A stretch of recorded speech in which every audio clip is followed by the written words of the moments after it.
The city's first councilmanic district runs along the East City line and encompasses several neighborhoods, including Highlandtown, Little Italy, Fells Point, Bel Air Edison, parts of Federal Hill and Otterbein, and the Inner Harbor.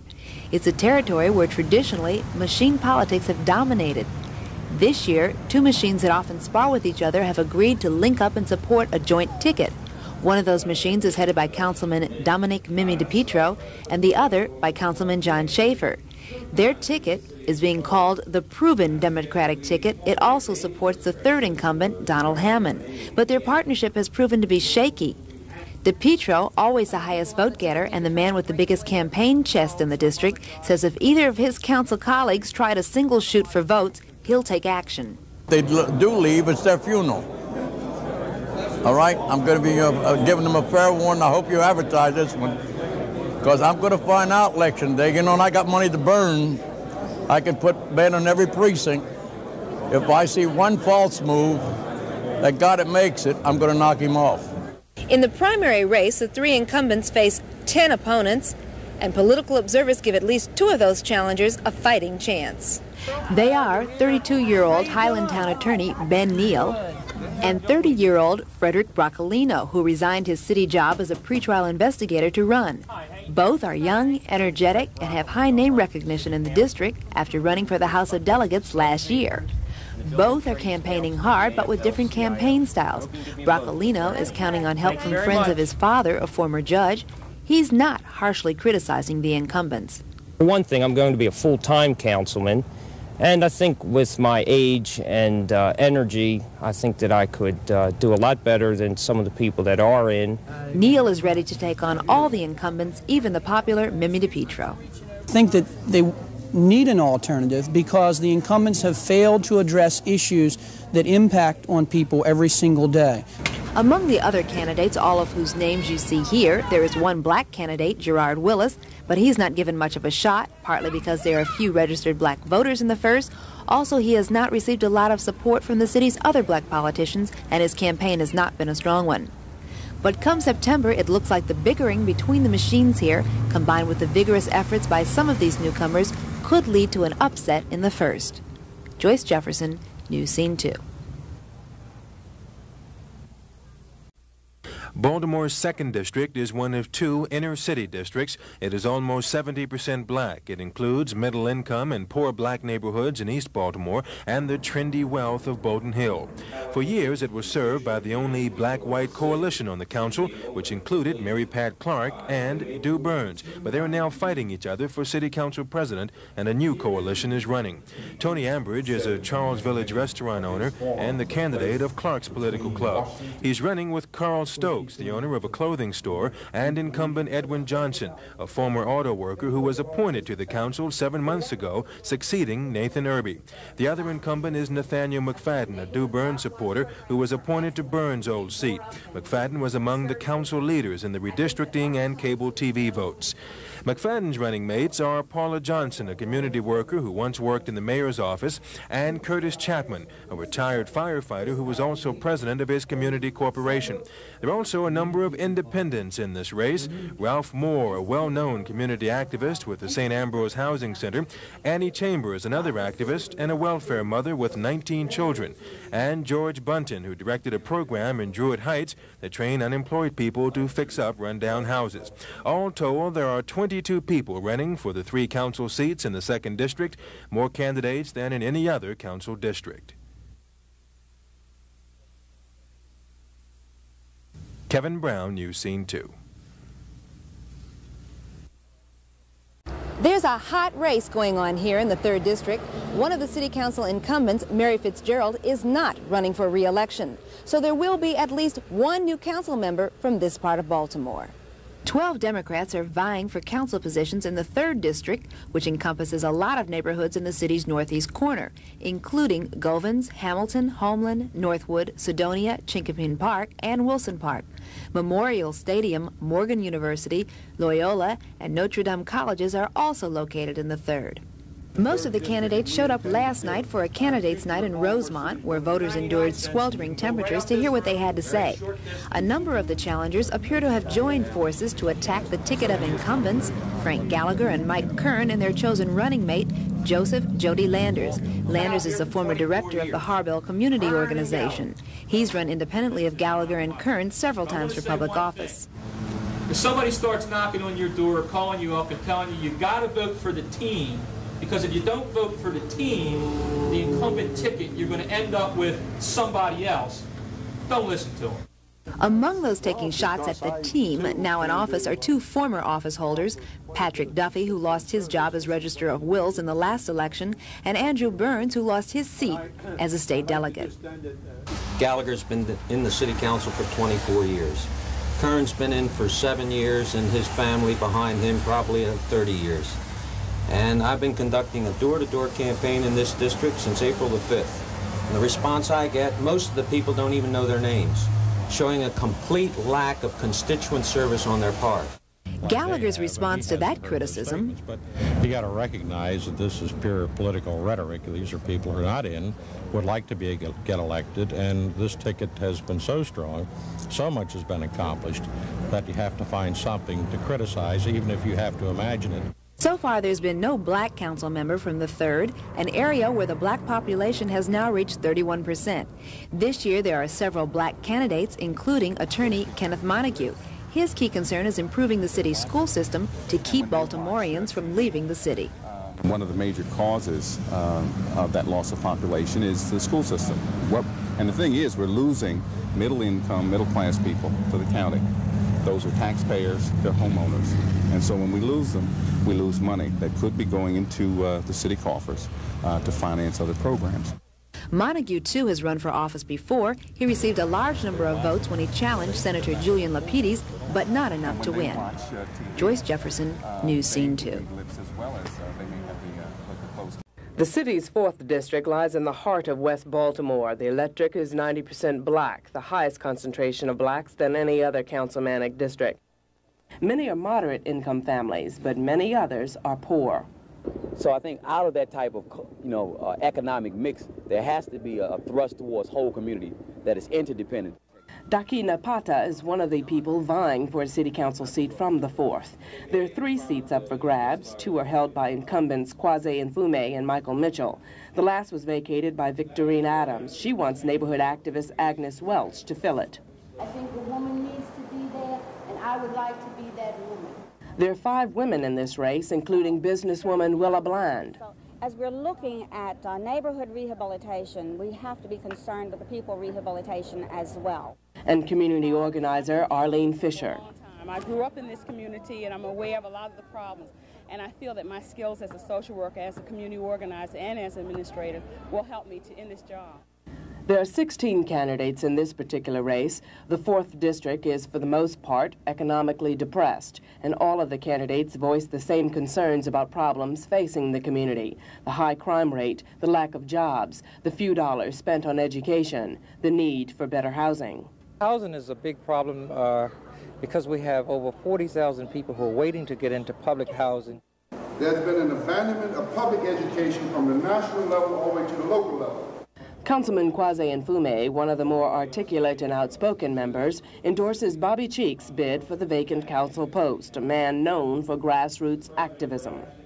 If I'm in the city council and the game is being played, it won't be no secret, because you're going to know about it. Incumbent Michael Mitchell, although running with Nfume, endorses Agnes Welch and has received criticism from some blacks because of his support for Mayor Schaefer. Anybody who's against me because of who I'm for mayor, then I think that is the wrong reason. Talk about what I have done or what I haven't done. Whatever the outcome of next Tuesday's primary, community leaders say they will insist that council members do more for the 4th district and that support will be withdrawn if campaign promises aren't fulfilled. Lynn Alexander, News Scene 2.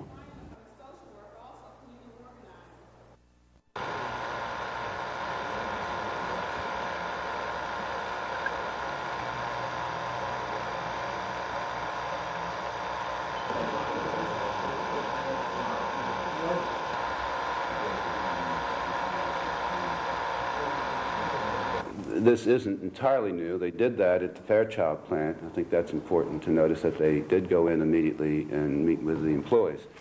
But what we're talking about now is doing this on a statewide basis.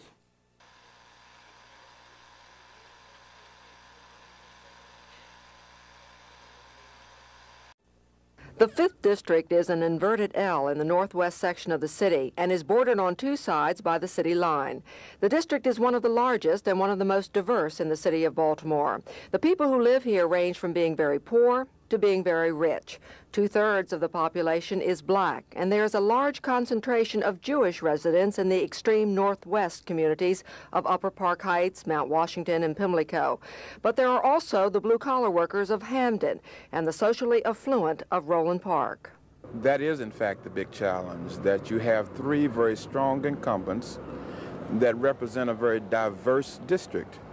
Anthony Robinson is one of the 9 Democrats trying to unseat the incumbents, who are Thomas Waxter Jr., a council member for 8 years, Rochelle Ricky Spector, who has been in the council for 6 years, and Iris Reeves, who was appointed to succeed her husband Norman Reeves after his death in February. This is Mrs. Reeves' first election.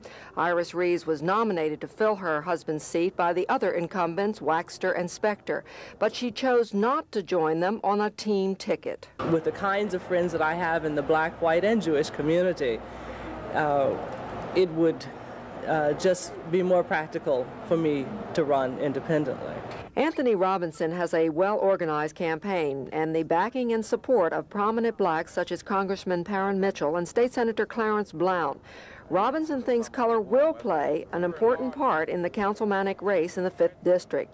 When he ran in 1979, he was only 1,000 votes short of winning. He thinks that being black might have hurt him then, but that this year it will help. I think it helps from the standpoint that you have the 5th District is a majority black district. Thus, the base of support is larger than any other ethnic group within the 5th councilmanic race. Ricky Spector is part of a well-known Jewish family, and she lives in the Upper Park Heights area, and she is counting on a strong Jewish vote. But she thinks her appeal crosses ethnic and religious boundaries, and she does not think the council race in the 5th District will be determined by the color of the candidate's skin. Not in the city council race in the 5th District. That might be the Murphy-Schaefer connotation, but not for the city council. I think they're looking for people who will be, the people are listening to constituent-oriented candidates. What are you going to do for the people in the 5th District? How's public education going to fare if you are elected, and jobs and the quality of the neighborhoods? I don't think it's black and white when it comes to the city council race. Because the senior incumbent of the 5th District is a white Anglo-Saxon and has no ethnic base on which to build a campaign, Tom Waxter Jr. has literally covered the district in his old 1969 Volkswagen this year, meeting people and soliciting help from people he's helped in the past. Because I am neither Jewish nor black, I have been everywhere. I have been in every community and responded to every person, not whether they're ethnically the same or not, but just on the basis of neighborhood need. In all, there are 12 Democrats who want to try and serve the needs of the people who live in the diverse 5th District. Here is the list. In the Republican race, there is no contest in the primary. There are 3 people running and 3 get elected. I'm Susan Weibaud, News Scene 2, the 5th District. Geographically, the 6th councilmanic district is the city's largest. Some of the landmarks here are Fort McHenry, the Cross Street Market, and the state's only hazardous waste landfill at Hawkins Point. The neighborhoods include Cherry Hill, Edmondson Village, Gwynn Falls, Irvington, Brooklyn, Lakeland, Curtis Bay, and Fairfield. Here in the 6th District, only one of the candidates running for City Council has ever been elected to that position. That's Councilman Willie Myers. He's had the job for 29 years. He's running with the 2 other incumbents, Tim Murphy and Joe de Blasi, who were appointed to their posts to fill vacancies. This ticket has the mayor's endorsement, and all are members of the Stonewall Democratic Club, an all-white, until recently all-male group that has dominated 6th District politics for years. The 3 say they're most concerned with constituent problems, and they discount the importance of their club membership. The assertion that somehow one tiny political organization in South Baltimore, simply because it's been there for a long time, has some kind of inordinate control, is totally without foundation. Nonetheless, Beat Stonewall is the rallying cry amongst opponents, including the ticket headed by the son of former council member Dominic Leone. Dominic Jr. is running with 2 men who both ran unsuccessfully for council before, Vernon Metcalf and James Maddock. While the incumbents campaign on experience, this ticket says its members will be full-time councilmen. Political observers say the two tickets are running neck and neck. Their bidding for the same voters could leave the way open for independent challengers like environmental activist Carolyn Hawk. Our district is the dumping ground for all, or most all, of the state's hazardous waste that's been generated. We're here to set up this task force and ask for industry to provide us with assurances that our children will grow up in a healthy environment. The lady in the hat is Marguerite Campbell. Last week she got a boost when 4th District Councilman Michael Mitchell and Delegate Ruth Kirk went on the campaign trail with her. Her advisors think she has a good chance to be 2 firsts, the 6th first black and 1st female council member. Though this district is 60% white, blacks vote heavily here, and in the last election, Kurt Schmoke carried this part of town by 600 votes. My key concern is that the entire 6th district is capably and ably represented. I've lived in the district for something like 30 years. The representatives have always come from the Brooklyn area. Another well-known candidate in the 6th is Madeline Murphy, the mother of mayoral candidate Billy Murphy. Altogether, there are 17 Democratic candidates in the 6th district. Here's a look at that list.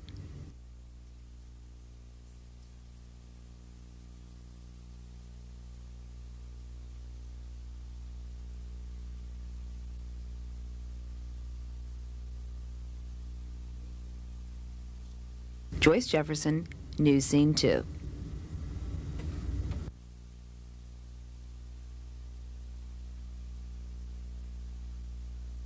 As of December 1st, 130 families living in 18 city high-rise dwellings plan to stop paying rent. The Baltimore Welfare Rights Organization predicts eventually the strike will spread to more than 2,100 families.